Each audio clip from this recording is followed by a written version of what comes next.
Look, I'm gonna blow your mind right now. Everything you think you know about getting what you want? Dead wrong. The harder you chase something, the faster it runs. But flip the script, make them chase you, and suddenly you're holding all the cards. Stick around, because what I'm about to drop will change the game forever. Tell a dude he's free and watch him turn into the laziest SOB you've ever seen. Tell that same guy he's trapped, boxed in, no way out. Bro will literally rip down those walls with his bare hands, like some kind of madman. Tell him he can't have something, that it's off limits. Forbidden? My guy will burn the entire world to the ground just to get his hands on it. Machiavelli figured out something that most people today are way too soft to accept, too fragile to even comprehend. The human spirit doesn't run on logic, fam. Not even close. It runs on resistance. We're hardwired to push back, programmed to defy. We're literally built to protect our ego's super fragile sense of independence and autonomy. And because of this wiring, the straight up approach, just asking for what you want, begging for love, demanding respect, that's literally the fastest way to lose everything you're trying to get. If you want to control how things turn out, you gotta stop running after it like some desperate fool. You need to learn the art of the inverted command, the backwards play. Your whole life, people have been feeding you this BS about honesty being the best policy. Right?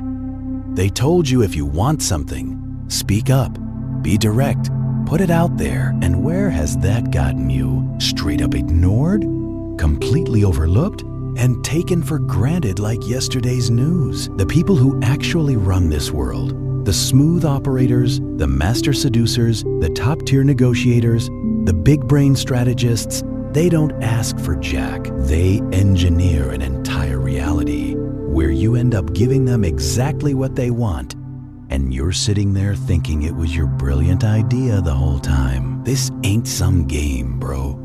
This is the actual architecture of human will, the blueprint of how people's minds work. And once you see these invisible strings, once you understand how the puppet show really works, you can never go back to being one of the puppets yourself. What's coming next are the 13 Machiavellian laws of reverse psychology. These aren't some cheap parlor tricks you pull at parties.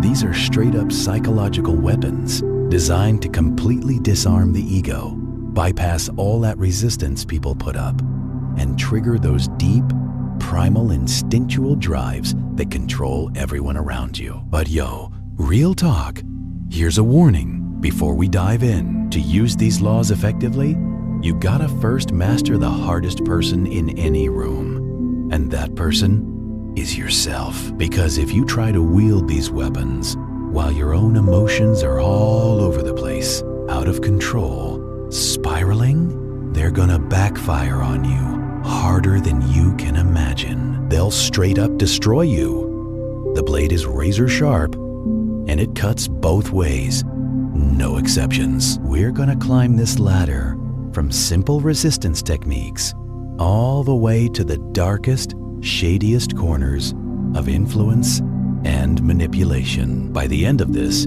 you're going to understand exactly why the person who cares the least holds the most power in any situation. And you're going to know precisely how to become that person, how to embody that energy. Let's get into it. Law 1, the illusion of choice. The most basic, primitive desire of the human ego is autonomy. The feeling of being in control. The second someone feels forced into something, their walls go straight up. They'll reject a genuinely good idea just because it wasn't their idea, just to prove they can't be controlled. The amateur just commands people around. The master offers options, presents choices. Machiavelli knew that if you want a specific outcome, you never force the path down someone's throat. Instead, you curate the alternatives.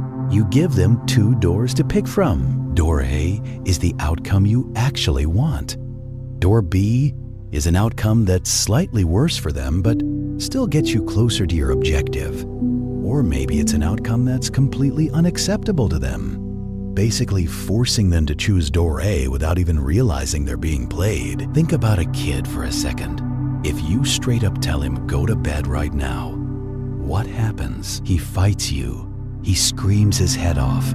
He asserts his dominance like some tiny dictator. But if you switch it up and ask, do you want to go to bed now or in 5 minutes? Boom, he chooses 5 minutes. In his mind, he just won. He feels like he's the captain of his own ship, master of his destiny. But in reality, he's walking straight into the bedtime you designed for him from the start. Adults?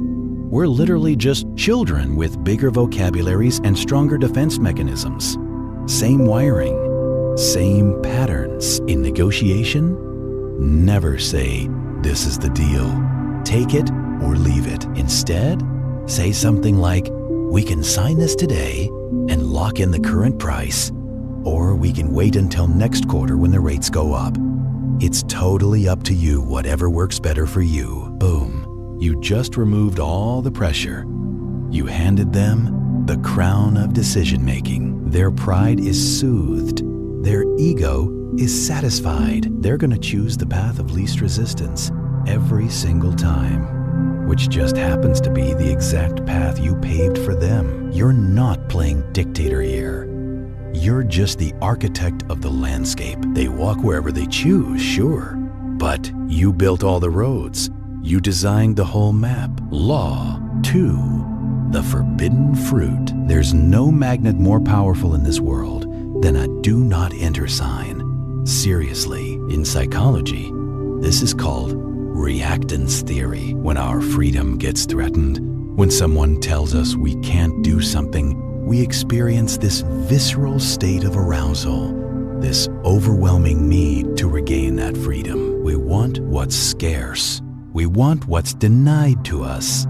We want whatever's behind that velvet rope in that VIP section we can't access. If you want someone to completely obsess over an idea, don't sell it to them like some desperate salesman. Forbid it.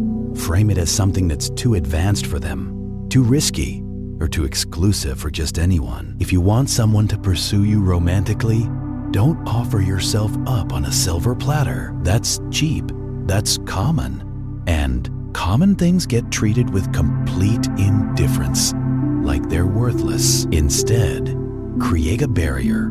Throw up an obstacle. Say something like, I don't think we would work out. We're way too similar. We'd probably clash. Or, you probably shouldn't watch this video. It's too disturbing for most people.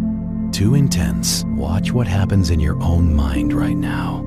You leaned in, didn't you? The exact moment you tell someone, you can't, their ego screams back, watch me, I'll show you. They'll work way harder to qualify themselves to you, to prove they're worthy, than they ever would have if you just asked for their attention or approval. By disqualifying them up front, you force them to chase your validation, to seek your approval. You completely flip the script. You're no longer the seller, the one chasing. You're the prize, the one being chased. Law 3, the strategists surrender. Most people argue to win, to dominate, to prove they're right. The real strategist? They argue to lose temporarily, to give ground strategically. When you're dealing with a stubborn, aggressive opponent, pushing back harder only makes their stance more solid. It's basic physics, bro. For every action, there's an equal and opposite reaction. If you push, they push back just as hard. So stop pushing altogether. Instead, pull. Machiavelli advised that sometimes, to conquer an enemy, you gotta first agree with him, join his side temporarily. When someone attacks you or your idea, don't go on the defensive. Agree with them. Amplify their point even. Take it to its absolute logical extreme until the whole thing becomes absurd, until it sounds ridiculous, even to them. Or just accept their premise with total calm, like it doesn't faze you at all. You're right. My plan is super risky. We probably shouldn't do it. It might be better if we just stay exactly where we are right now and change absolutely nothing. Watch their eyes when you do this. They're braced for impact, ready for a full-blown fight. When you surrender instead, they completely lose their balance. They fall forward, stumbling. Suddenly, they're the ones arguing against their own caution, against their own point. Well, hold up. I didn't mean we should just do nothing at all by removing all the resistance. You force them to fill that void themselves. A lot of times, they'll actually start arguing your side of things just to restore some kind of equilibrium, to balance things out. To master reverse psychology is to understand that you don't always need to be the one driving the car, controlling everything. Sometimes you just take your hands off the wheel, knowing the alignment will pull it exactly where you want it to go anyway. Law 4.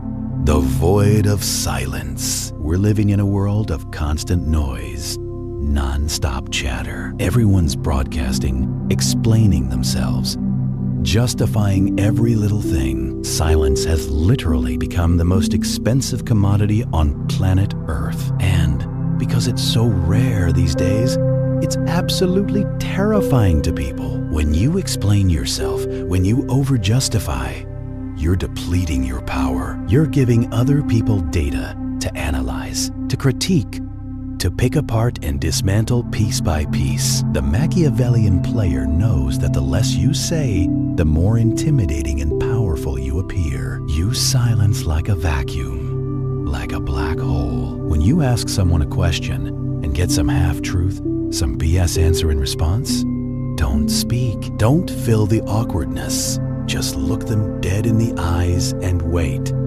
Just sit there. The human mind absolutely hates a vacuum. It panics in silence. The brain assumes that silence means you know something they don't, that you're judging them, calculating your next move. To relieve that unbearable tension, to break that spell, they'll talk. They'll reveal the actual truth. They'll bid against themselves in negotiations. They'll offer concessions they never intended to make, just to break the spell of your silence, to fill that void. Silence isn't empty, bro. It's heavy as hell. Learn to let it hang in the room, let it sit there until it literally crushes the will of whoever you're dealing with. Law 5. The mirror of narcissism. Everyone is the main character, the protagonist of their own personal movie. They're not really looking at you. They're looking for a reflection of themselves in you, searching for validation. If you want to influence someone, don't try to convince them with your logic, your reasoning. It won't work at all. Your logic is completely alien to them, foreign. Instead, mirror their values, mirror their words, mirror their body language and posture. But here's the dark twist. The secret sauce: mirror their ideal self, not their actual self. People walk around carrying this vision in their heads of who they wish they were. Noble, intelligent, dangerous, kind, successful, whatever their ideal is. If you treat them like they're already that person, like they've already achieved that ideal version of themselves, they'll become completely addicted to you. You become the mirror that shows them their best angle, their perfect lighting. I know you're the type of person who values loyalty above everything else. I know you're way too smart to fall for that obvious trick. I know you're a real risk taker, someone who doesn't play it safe. By labeling them with a positive trait, you trap them in it. They now have to act in accordance with that label just to maintain their ego, to live up to the image you painted. If you tell someone they're too fair-minded, too reasonable to let some small detail completely ruin a deal, they'll concede that detail just to prove to you and themselves that they really are that fair. You just boxed them in with their own vanity, their own pride. Law 6, the you probably couldn't challenge. This is the nuclear option. The big guns. It targets the absolute deepest insecurity of the human ego. Competence, capability. When you want someone to do something difficult, something challenging, don't beg them. Don't offer rewards or incentives. Challenge their capability instead. Question whether they can even handle it. I need this done. But honestly, it's probably way too complex for your team right now. I might need to outsource it to someone else. I was going to ask you to join us on this, but I know you don't really have the stomach for this kind of risk. The ego literally cannot let that stand. It perceives a direct threat to its status, its reputation. It needs to prove you wrong, to show you up. They'll take on the burden, the risk, and all the work involved just to restore their sense of superiority, to prove they're capable. But be careful with this one, for real. This requires a delicate touch, finesse. If you're too aggressive with it, it just sounds like a straight-up insult, and they'll get defensive. If you're subtle about it, it sounds like genuine concern, like you're worried about them. And a concern is way harder to fight against than an insult. You're protecting them from potential failure, and they'll destroy themselves trying to prove they don't need your protection. Law 7, the Ensity of Freedom. Kierkegaard said, anxiety is the dizziness of freedom. People claim they want total freedom, unlimited options, but they don't. Not really. Total freedom is actually paralyzing. It's staring into the abyss. When you tell someone, do whatever you want, I don't care at all, you're not liberating them like you might think. You're terrifying them. In relationships, the partner who's constantly demanding to know where the other person is at all times, tracking their every move, that's the weak one, the insecure one. The partner who says, go have fun, do whatever you like, I'm cool with it, that's the one who's actually in control. Why? Because by granting total permission, by giving complete freedom, you remove the entire thrill of rebellion. If nothing is forbidden, nothing is exciting anymore. Nothing feels special. Furthermore, your lack of possessiveness sends a powerful signal. It signals that you're not afraid to lose them, and that's terrifying to them. It signals that you've got options, other possibilities, that you're secure in yourself, that you're the prize, not them. Suddenly, they're not thinking about the freedom you just gave them. They're thinking about why you gave it so easily, what that means. They'll stay close, not because you forced them to, but because they're genuinely afraid of drifting too far from your indifference, from losing your attention. Law 8, the false weakness. Machiavelli wrote that it's sometimes incredibly useful to feign foolishness, to play dumb, to appear slower, duller, or way more naive than you actually are. When you appear sharp, aggressive, and perfect at everything, people put their guards way up. They compete with you. They actively try to tear you down to find your flaws. But when you appear slightly flawed, a bit confused, or like you need help, they relax completely. They lower their shields. Their ego swells up with pride. They want to help you, to correct you, to teach you, to feel superior. I'm not totally sure I understand how this works. Could you explain your strategy again? Walk me through it. In their eagerness to show off their intelligence, to prove they're smart, they'll reveal their entire hand. They'll give you all the information you need. They'll completely underestimate you, and there's no greater advantage in war, in any competition, than being underestimated by your opponent. Let them think they're the cat playing with the mouse, toying with you. By the time they realize you're actually the lion, their throat is already completely exposed, vulnerable. Law 9, constructive pessimism. We're living in this culture of toxic positivity right now. You can do it. Just believe in yourself. Manifest your dreams. It's all noise. It's cheap empty words. Sometimes the absolute best way to motivate someone is to straight up agree with their doubt, to validate their fears. When someone says, "I don't think I can do this, it's too hard," don't hit them with that, "Yes, you can," cheerleader garbage. Instead say, "You're right. It's going to be incredibly hard, brutally difficult. Most people would quit halfway through.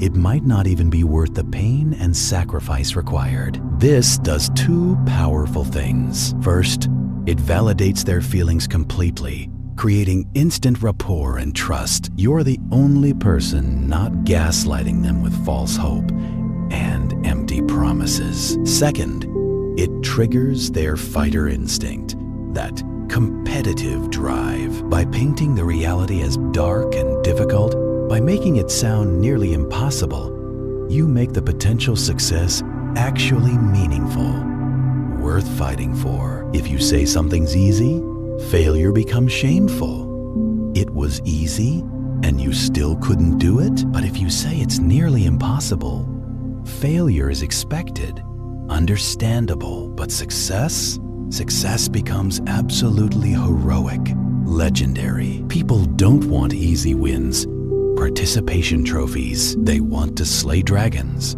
to conquer mountains. Stop handing them safety scissors and telling them they're warriors. Point at the mountain. Tell them they probably won't make it to the top, and just watch them start climbing with everything they've got. Law 10. The implanted idea. The most powerful idea is always the one the person thinks is their own original thought. If you tell someone directly what to do, it's a command, an order. If you lead them to the conclusion and let them say it themselves, let them discover it, it's a revelation, an epiphany. This requires serious patience, self-control. You drop breadcrumbs. You ask leading questions. You highlight a problem clearly, but you offer zero solutions. You let the silence just sit there. You wait for their brain to connect the dots that you carefully drew out for them. It's strange how all our competitors are cutting costs right now, tightening their belts. I wonder what they're seeing that we're missing. You just leave it there, hanging. A day or two later, your boss comes to you and says, "I've been thinking a lot, and I really think we need to restructure our budget to stay competitive in the market." You smile. You agree enthusiastically. You praise their incredible foresight, their vision. You don't claim credit. You don't say, "I told you so," or "That was my idea." The credit is just the price you pay for the actual control, for the real power. Let them wear the crown. Let them feel like the king. As long as you're the one whispering the decrees, pulling the strings. Law 11. The contrast principle. The human brain literally cannot evaluate things in isolation, in a vacuum. We only know if something is expensive, heavy, or reasonable by comparing it to something else, by having context. If you want a specific request granted, proceed it with a much larger, way more unreasonable request first. Set the anchor high. I need you to stay late every single night this week to finish the project on time. No way, man. I can't do that. Okay, I totally understand. Can you at least give me 2 extra hours tonight so we don't fall too far behind schedule? Okay, yeah, I can do tonight. If you'd asked for just tonight immediately, right off the bat, they might have hesitated, pushed back. But compared to every night this week, tonight alone feels like a relief, like they're getting off easy. It feels like a concession you made, like they negotiated you down. They genuinely feel like they won the negotiation. Always anchor the negotiation in the extreme, way out there. Define the battlefield strategically so that the middle ground, where you actually wanted to end up all along, looks like a sanctuary, a reasonable compromise. Law 12. Controlled incompetence. This is a specific subset of false weakness. used constantly in relationships and corporate hierarchies. Here's the brutal truth. If you do something too well, you'll be punished with way more of it. If you fix the printer once, boom, you're the IT guy forever, for the rest of your time there. If you're the responsible one in the relationship, the reliable one, you'll carry the entire mental load until you literally break. Sometimes, the most Machiavellian move, the smartest play, is to fail deliberately, to be clumsy, to forget things, to do the task so poorly, so incompetently, that you're never asked to do it again. This is weaponized incompetence. It forces other people to step up and handle it. It protects your time and energy. It filters out all the tasks that don't serve your ultimate purpose, your real goals. Don't be the hero who catches every single falling plate, who saves everyone. Let a few plates smash on the ground. The sound of breaking glass is often the only thing that actually wakes people up to your real value, to what you bring to the table. Law 13, the withdrawal, the final law, the most potent, most powerful one. We value what we might lose, what could slip away from us. You can be charming, skilled, beautiful, and intelligent. You can have everything going for you, but if you're always available, always there, always accessible, you're worth nothing. Zero. The economic law of supply and demand applies to the human soul just as much as it applies to markets. If you feel like you're being taken for granted, like people don't appreciate you, don't complain about it. Don't argue. Don't explain. Just disappear. Pull back your energy.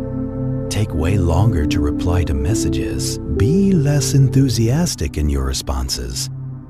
Cancel a plan or two. Create a void, a vacuum, where your validation and presence used to be. This sudden withdrawal triggers an absolutely primal panic in the other person. Have I lost them? What changed? What did I do wrong? They'll chase. They'll overcompensate. Try way too hard. They'll suddenly realize exactly how much space you occupied in their life, but only now that there's this obvious hole where you used to be. But here's the critical part. This must be done without anger, without bitterness. If you withdraw with obvious anger, it's just a tantrum, childish. If you withdraw with complete indifference, with calm detachment, that's pure power. It signals that you're perfectly fine without them. You don't need them. And that's the only signal that commands true, genuine respect. Now pause for a second. Take a breath. You're sitting here listening to this, and you're already thinking about how to use these laws on your boss, your partner, your enemies, your competition. You're imagining all the strings you're gonna pull, all the moves you're gonna make, but you're completely missing the point. The real lesson here. Why do you feel this intense need to control them in the first place? Because you feel out of control yourself. The need for manipulation, for control, comes directly from fear. Fear of abandonment. Fear of being insignificant, invisible. Fear of the chaotic, completely unpredictable nature of other human beings, of life itself. You want to use reverse psychology as a shield, as armor, as a way to guarantee outcomes in a world that offers absolutely no guarantees about anything. But here's the catch, the paradox that'll blow your mind. You can only wield these laws effectively if you genuinely don't need them. If you're not desperate for the outcome, think about it for real. The person who's truly detached, who's genuinely secure in themselves, who truly doesn't care if they get the deal or the girl or the promotion, they naturally apply all these laws without even trying, without conscious effort. It's automatic. They're scarce because they actually have a full life outside of you. They're mysterious because they don't need to overshare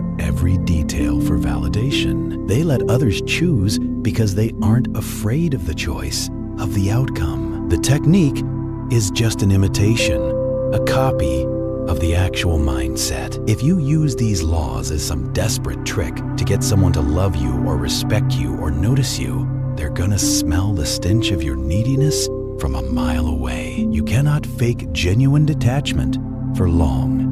The mask will slip eventually. It always does. So the ultimate reverse psychology, the final trick, it's on yourself. You must convince yourself that you genuinely do not need the outcome. You must build a life so rich, so fulfilling, a mind so fortified and strong, a purpose so crystal clear that the rejection of others is simply data, just information, not a wound, not a tragedy. When you stop needing the world to applaud you, to validate you, to tell you you're worthy, that's when the world starts chasing you instead. So here's what you're gonna do. Don't try to use all 13 laws starting tomorrow.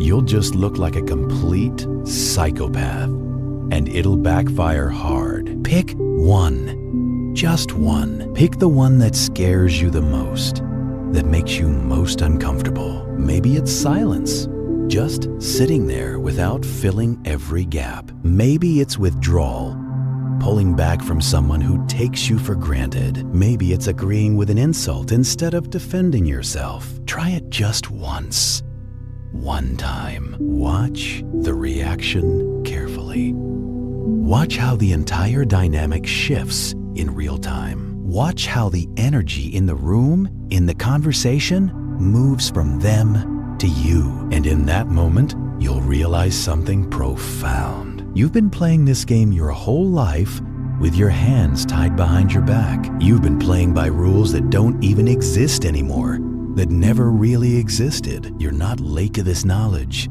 You're right on time. The world is a chessboard. Most people are pawns, moving blindly forward, just reacting to whatever's in the square directly in front of them. No vision beyond that. It's time you started playing like the hand that moves the pieces, that controls the board. If you're ready to stop being a spectator in your own life, if you're ready to learn the real language of power that gets spoken in the shadows, in the back rooms where real decisions get made, hit that subscribe button right now. We don't teach you how to fit in, how to be normal, how to blend into the crowd. We teach you how to transcend, how to rise above. I'll see you in the next video. Don't let them see you coming.